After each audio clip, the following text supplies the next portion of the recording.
Muito bem, segunda-feira, hoje é o primeiro dia do mês de outubro de 2018. Começa agora mais um Papo Reto aqui pelo site Agora Vale. Um Papo Reto, um canal criado aqui pelo jornalismo Agora Vale, para que nós possamos receber aí personalidades de influência, de destaque positivo na comunidade Vale Paraibana. Hoje nós contamos aí com a presença do professor Fernando Borges, candidato a deputado federal pelo PSOL. Bom dia, professor, seja bem-vindo. Bom dia, né? Queria agradecer esse espaço democrático e saudar aí os internautas. Eu acho importante essa participação, né? Para que as pessoas possam conhecer os candidatos da região, possam dialogar, perguntar para esses candidatos, né? Ver os seus posicionamentos. Acho que é com grande satisfação que eu estou aqui com pessoas assim extremamente agradáveis para poder fazer esse papo reto. A satisfação é toda nossa, professor. Vamos começar com o perfil, então. Eu gostaria que o senhor comentasse. O senhor tem 20 anos de vida no trabalho da educação da rede pública, né? Gostaria que o senhor falasse um pouquinho do seu perfil aí. Bom, eu para poder fazer o ensino superior, né, na Unital, eu tive meu primeiro emprego, eu era monitor de educação no sistema prisional, né? Eu dava aula para adultos presos, né? E foi através desse primeiro emprego que eu tive a oportunidade de conhecer as pessoas que influenciaram a minha linha de pensamento, né? Tive a oportunidade de conhecer Paulo Freire, Marilena Chaui, e assim, foi através desse primeiro emprego que eu tive muito interesse pela educação. Eu fiz minha licenciatura plena em matemática, né? Comecei a trabalhei em escolas particulares, como IDESA, trabalhei no SESI e trabalhei na rede pública, né? Sou um defensor da educação pública. Tenho mais de 20 anos de sala de aula na educação pública. Hoje em dia eu sou sindicalista da APOS, do subsede de Taubaté, mas assim, a minha essência é trabalhar na escola pública, defendo a escola pública. Não gosto de pessoas que ficam defamando a escola pública, dizendo que a violência faz parte do cotidiano. Eu acho que cada escola se organiza de uma forma. Eu convivo numa escola, né, que é a Escola Márcio Mazzaropi, que se organiza muito bem, faz com que aquele ambiente seja saudável e as pessoas possam aprender naquele ambiente. E a partir da escola, eu verifiquei que eu precisava desenvolver na minha formação um aprendizado com relação ao Estatuto da Criança e Adolescente. Foi aí que eu comecei a participar do Conselho Municipal de Direito da Criança e Adolescente, né, do CMDCA de Taubaté. Já estou no 4º mandato, né, fui 3 vezes presidente do CMDCA de Taubaté. Já desenvolvemos conferências, debates, e cobramos o poder público, né, com relação às políticas públicas. Participei também, né, de conselhos ligados à educação, conselho de acompanhamento da merenda escolar, das verbas do Fundeb, Conselho Municipal de Educação. Tive uma militância muito forte também, né, no movimento ambiental, através da Unigeca, né? Já lutamos, por exemplo, para combater a usina termoelétrica que era prevista para Canas, né? Através da luta da Defensoria Pública nós conseguimos derrubar. Fizemos campanhas como a contra a monocultura de eucalipto, e juntamente com o Defensor Público, o Dr. Wagner Girão, conseguimos barrar a ampliação da monocultura do eucalipto na região. Então minha vida é uma vida de militância, né? E conheci o PSOL exatamente porque me identifico com a ideologia do PSOL. Então o PSOL ele não funciona só nas eleições, né? Ele dá espaço para que militantes como eu possa fazer sua militância política, partidária, ideológica e a militância nos movimentos sociais. Professor, eu gostaria que o senhor comentasse sobre algumas propostas que o senhor tem para a educação, os seus vários estágios até que o estudante ingresse no ensino superior. Bom, minha especialidade é realmente educação. Vou começar a discutir com vocês aqui a questão da universalização da educação infantil. Vários políticos têm falado nas propagandas eleitorais a necessidade que tem de ter creche para todas as crianças, né? Eu queria ampliar esse debate da importância da creche, porque a creche não é um momento só de começar o aprendizado das crianças, de alfabetizar. É um momento onde as crianças precisam estar, na verdade, seguras, né? Muitas mães trabalhadoras, elas não têm vagas em creche para os seus filhos, né? Que é um direito da mãe e é um direito da criança. Então o que acontece? Essas mães deixam essas crianças com o vizinho, com o padrasto, com um irmãozinho menor, né? Isso causa muitos problemas, né? Causa, por exemplo, a violência sexual contra essas crianças da primeira infância. Grande parte das crianças são violentadas na primeira infância. Grande parte de adolescentes deixam de ir à escola para tomar conta dos irmãozinhos pequenos. E grande parte das mães deixam de trabalhar porque tem que ficar tomando conta das crianças. E aí discutir a perspectiva das creches, né? As creches precisam ser integral, a mãe pode ter opção, né, de ficar um período com a criança, ou então a criança ficar os 2 períodos na escola. Nós precisamos ter creche no centro da cidade, né, porque muitas mães vêm trabalhar no comércio, mas assim, não tem uma creche no centro da cidade. Se acontece alguma coisa, a mãe tem que voltar para os bairros, né? E essa é uma discussão bem assim, interessante, né? Porque as creches também precisam ter qualidade, né? Nós não estamos dizendo aqui que a criança tem que aprender a ler com 2, 3 anos. Nós estamos querendo dizer aqui que a criança tem que se desenvolver as suas habilidades cognitivas, tudo, o seu gosto pelo brincar, o seu gosto pela leitura a partir da creche, né? Queria destacar esse ponto, né? Nós não podemos ter creche com 30, 40 crianças, né? Creche não é depósito de crianças, então temos que ter uma perspectiva de poucos alunos nas salas de educação infantil. Nós temos que ter uma perspectiva de profissionais muito bem capacitados para cuidar dessas crianças, os professores, né? Eu acho que essa é uma grande defesa, né? E avançando um pouco mais nas propostas de educação, a gente nota que existe muito adolescente cometendo ato infracional, se envolvendo com crime, se envolvendo com tráfico, né? Esses adolescentes, eles têm um perfil, né, que é um perfil de estar se afastado da escola, né? Eles não frequentam a escola. Por quê? Porque provavelmente eles não conseguiram aprender na escola, se sentiram excluídos dentro da própria escola, e aí saíram da escola, não frequentam mais a escola e cometeram alguns atos infracionais, né? Nós queremos dizer que tem que existir uma modalidade de ensino própria para esses adolescentes, que contemple a educação de jovens e adultos que estão defasados, né, com a questão educacional, mas que contemple principalmente a profissionalização. Eu tinha justamente uma pergunta sobre isso, professor. Com a redemocratização do país, em 1988, surgiu aí o ECA, né, que é o Estatuto da Criança e do Adolescente. E a gente vê que o texto do ECA, ele determina que o Estado deve proteger a criança, e isso não ocorre, né? Os pais são obrigados a matricular os filhos na escola, e isso não ocorre. Cidades como, por exemplo, as grandes cidades do Vale do Paraíba, vamos trazer o tema para a nossa região, tem uma escola a cada quarteirão.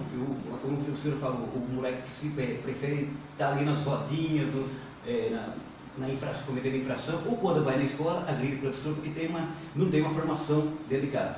E hoje discute-se muito a necessidade de apoio de uma frente parlamentar para se discutir tudo isso. Como é que o senhor avalia essa questão?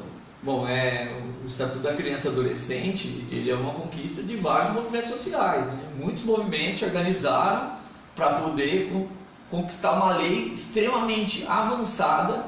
No nosso país nós temos leis extremamente avançadas, né? Estatuto da Criança e Adolescente, o próprio SUS, né? São leis assim, fantásticas, né? Nós temos reconhecimento dessas leis em mais variados países. O que acontece? Se todas as pessoas que estão envolvidas nas questões de criança e adolescente não fizerem a sua parte, é lógico que nós não vamos avançar, né? Então o Estado ele age com uma espécie de vingança. Como ele não conseguiu fazer a parte dele, ele quer criminalizar a criança. Então ele quer que a criança seja presa cada vez mais cedo, ele quer que a criança fique presa cada vez mais tempo, né? É como se fosse uma birrinha, uma vingança, né? Nós queremos também falar da responsabilidade dos pais, né? Nós vemos que não dá para criminalizar os pais e achar que a culpa é toda dele, até porque o Estado não faz a parte dele. Mas os pais são responsáveis sim, né? Tem que acompanhar a vida escolar dos filhos. E nós queremos também falar da responsabilidade do próprio adolescente, porque ele é responsável pela vida dele.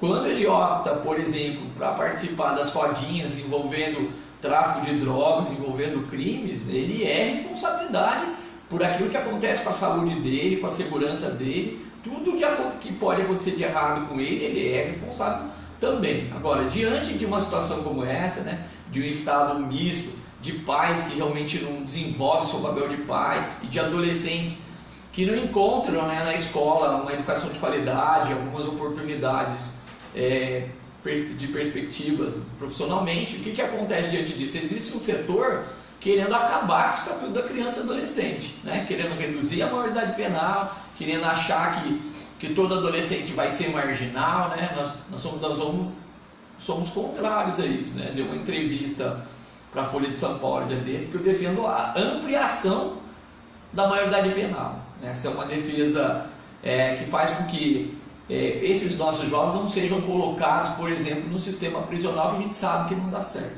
Então, colocar um jovem que cometeu um crime, junto com os profissionais do crime, né, nos CDPs, nos presídios, isso vai significar o quê? Vai significar que esse jovem vai ser recrutado definitivamente, né, para as questões do crime, da venda de drogas, do crime organizado.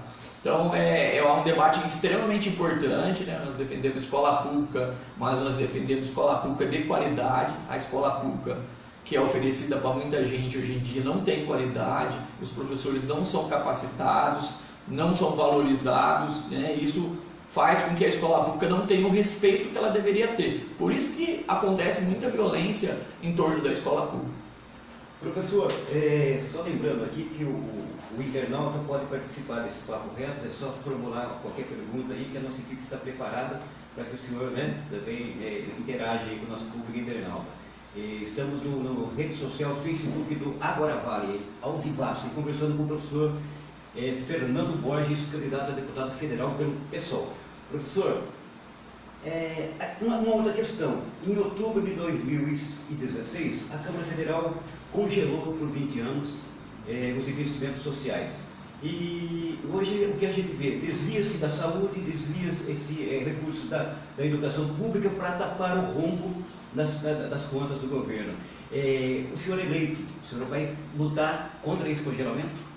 Não só eu, como qualquer parlamentar, qualquer candidato do PSOL tem que, na verdade, defender a revogação da lei dos congelamentos dos investimentos sociais. Não existe possibilidade de se executar qualquer política dessa que está sendo proposta nas emissoras de TV, de rádio, né? Tem muita gente que tem ideias maravilhosas, mas esquece do principal, né? O principal é revogar a lei de congelamento dos investimentos sociais. Outra questão importante, que nós precisamos fazer uma auditoria nas contas federais, auditar todos os processos, todos os gastos que o governo federal vem fazendo, para ver se realmente aquela dívida já não foi paga, para ver se realmente está sendo pago de acordo com um padrão de juros normal, né? Então nós defendemos que é possível, né, fazer com que esses recursos públicos sejam usados de uma forma bem equacionada, com uma gestão bem equilibrada, né? Eu gostaria de fazer uma provocação, inclusive, para esse atual colegiado da Câmara dos Deputados, que eles deveriam discutir o congelamento dos aumentos do judiciário. Eu acho que é fundamental você discutir isso, porque esse setor do judiciário é um setor que vive dos privilégios, e é um setor, inclusive, que não corresponde aos anseios da sociedade. Enquanto a sociedade pede para prender, existe pessoas especialistas em soltar verdadeiros bandidos, né, que são pegos na corrupção, que são pegos em coisas erradas, né? Eu acho que o congelamento deveria passar por aí, né? Congelar questões assim de divulgação, né? Por exemplo, você tem algumas divulgação do governo federal que só serve para enganar a população, né? Eles estão divulgando agora que o ensino médio, o novo ensino médio é uma coisa boa para a população, mas a gente acha que essas campanhas, na verdade, é para enganar a população. Então, primeira votação que tiver, nós vamos pedir a revogação desse congelamento de investimentos sociais. Professor Fernando Borges, uma universidade pública no Vale do Paraíba também passa por suas proposituras? Com certeza, né? Merecemos, né? O Vale do Paraíba merece uma universidade pública federal, né? Em todas as áreas do conhecimento, humanas, exatas, biológicas, né? Todas as áreas do conhecimento, nosso Vale do Paraíba merece. Nós temos instituições que se intitulam instituições públicas, né? Mas na verdade cobram mensalidade, né? E cobram mensalidade muito alta, né? Eu queria dizer que agora eu fiz vestibular no domingo aqui na FASC, né? Eu assim, tive uma satisfação muito grande de poder fazer um vestibular no qual eu acho que eu vou ter condição de pagar agora. Outra formação, né? Pretendo fazer direito. né, pretendo daqui a uns anos aposentar como professor e ser advogado para poder militar para as pessoas mais vulneráveis, para as pessoas mais pobres, que precisam mais. Então eu tive a oportunidade de ver a divulgação da FASC, né, e ver que a FASC está dando oportunidade para as pessoas poderem estudar. Eu acho fantástico, e uma Universidade Pública Federal dialoga exatamente com isso, né, oportunidade para que os filhos do RM Vale do Paraíba, né, que foi criada aí com uma perspectiva de trazer melhorias para o nosso Vale do Paraíba, possa trazer, né? Nós tivemos aí um Instituto Federal em Campos do Jordão, mas nós precisamos de uma universidade, né, porque a universidade ela cria cursos em vários campos. Exato. Professor, o internauta já mandou uma pergunta aqui pelo WhatsApp, né, o Gregório? O Fábio ele pergunta assim: o candidato acredita que o antipetismo, que vem se tornando um sentimento por boa parte da população, pode inviabilizar candidaturas do PSOL, que apesar de ter sido criado por não concordar com o governo do PT, possui algumas ações do candidato Boulos e demais políticos, entre as ações dele, o apoio ao ex-presidente Lula e ao PT. Senhor, como é que Bom, a gente precisa explicar isso bem para a população, né, porque a população costuma confundir, né, o que é o PSOL e o que é o PT. Né? Primeiro, nós não defendemos o Lula, nós defendemos a democracia. A defesa do PSOL foi pela democracia. O que é defender a democracia? Defender a possibilidade de um candidato condenado em segunda instância participar das eleições. Né? Durante os 2 mandatos do presidente Lula, durante os 2 mandatos da presidenta Dilma, o PSOL se colocou na oposição. O PSOL não ocupou nenhum cargo desses 2 governos. O PSOL tem muita crítica, inclusive o nosso candidato, no último debate da Record no domingo, fez o apontamento da principal crítica que o PSOL tem ao PT. A principal crítica que o PSOL tem ao PT é a sua base aliada. Nós entendemos que não dá para fazer política com essa base aliada composta, por exemplo, com o MDB. Né? Esse MDB de Renan Calheiros, esse MDB de Sarney, esse MDB já está com o prazo de validade vencido. O PSOL é um partido novo, né? E o PT, apesar de muitos equívocos, nós precisamos dizer que o PT, nos seus governos, também teve alguns acertos. Né? Teve que vender a alma para poder atender os interesses desse centrão, vamos dizer assim, mas também tem alguns acertos. Um deles, inclusive, eu citei aqui. Né? Nós temos um Instituto Federal em Campos do Jordão. Isso é do governo petista. Né? E assim, o que teve de pior, outra crítica que a gente tem que fazer é a respeito do golpe que sofreu o presidente Dilma. Porque a gente avaliava que esse golpe podia trazer prejuízos ainda maiores para a população, ainda maiores para a sociedade. Foi o que aconteceu. Né? Com a saída da presidente Dilma, nós tivemos a aprovação da reforma trabalhista, que foi um saque, uma apunhalada nas costas dos trabalhadores. Tivemos a aprovação da reforma do ensino médio, que vende o ensino médio aos interesses do mercado e da educação à distância. Então, quer dizer, nós sabemos que o PT, né, por conta inclusive da base aliada dele, não pôde fazer tudo que deveria fazer, mas nós achamos que a saída da presidenta Dilma, ela representou ainda um retrocesso maior do que o próprio PT. E assim, eu não sei se eu respondi para eles, assim, nós temos muita preocupação de ser assim, misturado com o PT, né? Não somos PT. Se a gente quisesse ser petista, tá, no PT, todos nós, se o Boulos quisesse ser candidato pelo PT, talvez ele seria um candidato pelo PT. Né? O Boulos, apesar de ter algumas coisas que aproximam o programa do PT do PSOL, o Boulos também fez oposição aos governos petistas, principalmente no que ele mais entende, que é a política de habitação. Muito bem, mestre. Já que nós entramos aí no cenário nacional, né, da política, a outra pergunta, eu vou já perguntar sobre isso aqui. Ó.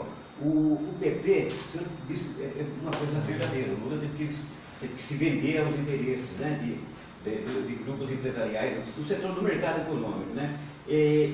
O que ficou complicado na questão do PT, que o pessoal acabou saindo fora, foi porque o Lula não cumpriu uma agenda que era a agenda de esquerda real. Né? Por exemplo, a retirada de privilégios lá em cima, né? As reformas estruturais, né? Como, por exemplo, a política e a fiscal. Mas por que o pessoal optou, por exemplo, pelo Boulos, ao invés do Plininho, filho do Plínio de Arruda Sampaio? Então, primeiro, né, a saída de alguns quadros do PT para fundar o PSOL. Então, tudo aconteceu quando o PT tentou aprovar uma reforma previdenciária. E a reforma era contra o trabalhador. Um bom parlamentar que se preze, por mais que ele tenha fidelidade partidária, ele precisa ter fidelidade com o povo. Então, Luciana Genro, Babá, né, vários companheiros, 4 companheiros, Luiz Helena, na verdade, eles foram expulsos porque eles votaram contra a reforma previdenciária. Uma reforma que trazia sérios prejuízos, trouxe sérios prejuízos para o trabalhador, para as pessoas que queriam aposentar. Então saiu do PT, fundou o PSOL, outros companheiros vieram, né? E outra discussão interessante, né? Por que o Boulos e não o Priminho? A discussão ela passa mais ou menos por aí. O Boulos, ele agrega setores que o PSOL tinha pouco trabalho político, que são os movimentos sociais. Nós não podemos negar que Guilherme Boulos é coordenador do maior movimento social que existe na América Latina. É um movimento social presente em 16 estados, talvez não seja maior que o MST, mas na qualidade, na formação política das pessoas, na hora de explicar para as pessoas o que é o direito à habitação, o que é a função social da propriedade, esse movimento é um movimento de conscientização política importante. Então, nós não estamos querendo dizer aqui que o companheiro Priminho, né, também não seja um companheiro valioso. Outra coisa que a gente precisa discutir, precisa falar com as pessoas, o PSOL é formado por tendências políticas, correntes políticas, né? Tem a Unidade Socialista, tem a APS, tem o MEIS, né? E o que acontece? Quando você faz uma disputa da candidatura, essas correntes são ferrenhas, é coisa, por exemplo, que não acontecia no PT, né? O candidato era determinado pela cúpula, né? E aí a base praticamente referendava, né? No PT existem congressos democráticos onde as pessoas podem votar no candidato. E na verdade, qual foi a ideia? Foi que se o candidato viesse dos movimentos sociais, não ia precisar ter essa disputa ferrenha que existe entre as correntes internas. Por isso foi, na verdade, construído com a maioria, né, dos participantes do PSOL a candidatura de Guilherme Boulos. Na minha opinião, a candidatura que agrega mais qualidade nas suas intervenções, o programa de governo que é mais abrangente entre todos os candidatos. Nós sabemos, né, que o Guilherme Boulos ele cumpre com o papel da construção do partido, né? É lógico, né, que nós queremos construir também essa liderança do Guilherme Boulos para que no futuro nós podemos aí fazer uma disputa bem firme com relação aos outros projetos. Perfeito. Professor, domingo é o dia. Domingo é o dia. E hoje a gente vive um momento muito delicado na democracia. É um antagonismo quase que, como o senhor usou o termo, ferrenho. O segundo turno entre 2 grupos voltados a ações mais extremistas e tal, e nenhum representante do terceira via acabou decolando. Como é que o senhor vê essa eleição? Como é que o senhor vê esse ponto que nós chegamos na democracia? Bom, muitas ameaças, aliás, o que é preocupante, nós temos aí um projeto disputando a eleição, um projeto fascista, um projeto homofóbico, racista, um projeto que incentiva a violência, incentiva o armamento das populações, né?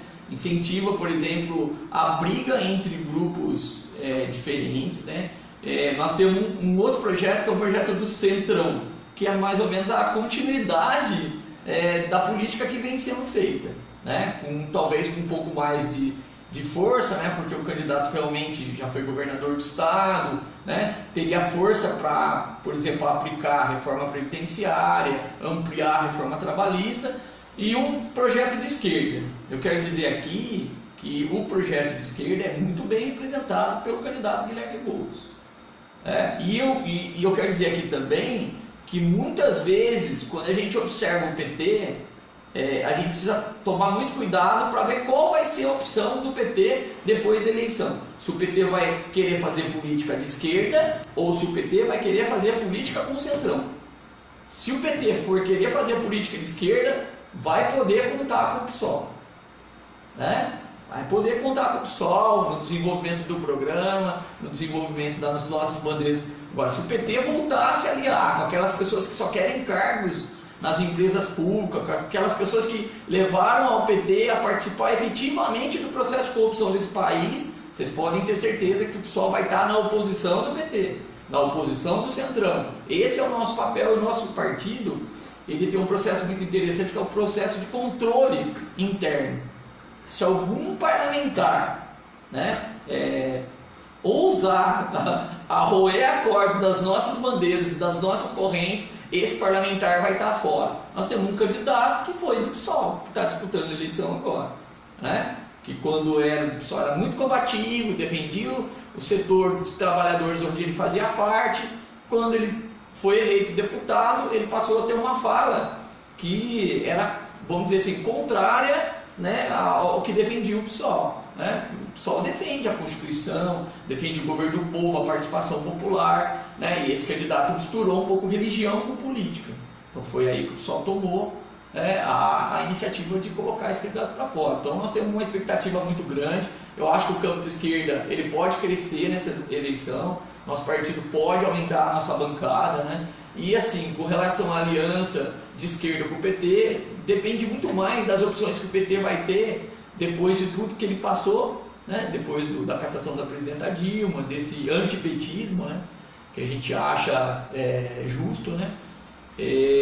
Mas assim, está enfrentando, né? O presidente Lula tem muita influência ainda sobre o voto. Nós precisamos entender se tem influência porque desenvolveu política pública nesse país. Não concordamos com todas as políticas públicas que desenvolveu, mas nós sabemos muito bem qual é o nosso lado. O nosso lado é do trabalhador, dos movimentos sociais, e é lá que nós vamos nos posicionar. E sem aceitar a fisiologia, não é, professor? Sim.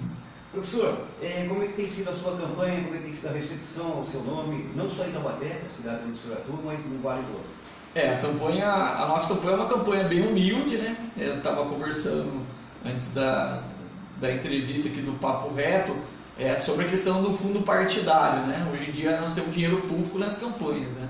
Eu fiz questão que esse dinheiro ficasse na direção estadual, que não viesse para minha conta, né? Porque é constrangedor usar dinheiro público de fundo partidário num país que não consegue dar atendimento na área de saúde. É constrangedor. Mas a nossa campanha é uma campanha muito humilde, que tem um apelo aí do setor de professores, do setor de juventude. Nós dialogamos com muitos movimentos sociais, né? Muitos movimentos sociais aqui em Pinda, por exemplo, identifica a nossa candidatura, né? A gente sabe que a população também gosta de votar nas pessoas que estão na frente da pesquisa, que tem mais chance de se eleger, mas a nossa candidatura ela contribui na construção de um partido.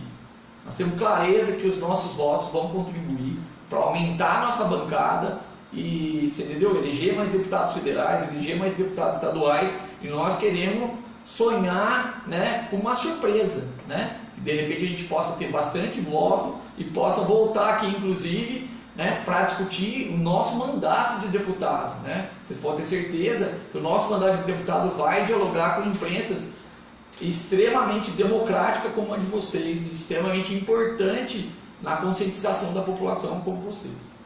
E nós nos receberemos com braços abertos, professor. E será um grande prazer a gente discutir mais política, discutir, né, mais ações sociais, né, mais política voltada para o povo. Professor, chegamos no momento final aí do nosso Papo Reto. Eu vou deixar, antes de mais nada, o agradecimento em nome de toda a equipe de jornalismo Agora Vale, a sua presença.